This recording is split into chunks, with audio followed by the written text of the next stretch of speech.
បាទសួស្តីមករបបប្រមាណជាហង voice shot របស់នេះនេះគឺជា stock symbol មួយដែលថ្មីគឺគេហៅថា Trivita version មុនគឺថាវាស្រួយៗឥឡូវយើងជ្រុងអញ្ចឹងសម្រាប់ណាដែលគាត់តម្រូវការលើ Trivita អវ៉ាន់ថ្មីប្រអប់ អវ៉ាន់ original ធានា2ឆ្នាំមានការដាក់តម្លៃពិសេសជូនថែមខ្សែស្បែកជាមួយនឹង screen បងមកតែទៅខ្ញុំបាន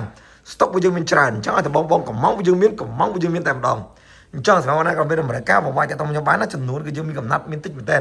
អញ្ចឹងថ្ងៃនេះយើងចូលមួយសាថ្ងៃទី20ជាងយើងចូលមួយសាចិត្តអញ្ចឹងបងមានតម្រូវការបងមកតែទៅខ្ញុំបានណា Trivita version ចុងក្រោយស្អាតមែនតើបង7ពណ៌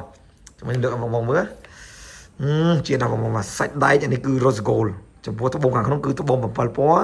ថាជ្រុងមែនតើបាទស្អាតចំពោះខ្សែគឺបំពាក់ដោយខ្សែស៊ីលីកូតដេស្បែកពីលើតែផ្ទៃខាងក្រោមគឺជាខ្សែស៊ីលីកូតហើយតម្លៃពេញគឺ$400បើសិនជាបងចង់បានបងតាក់ទងខ្ញុំបានមានតម្លៃពិសេសថែមខ្សែជូនធានា2ឆ្នាំនិង free សេវាដឹក free bus screen ផងដែរចុះបងមានតម្រូវការតាក់ទងខ្ញុំបានអរគុណច្រើន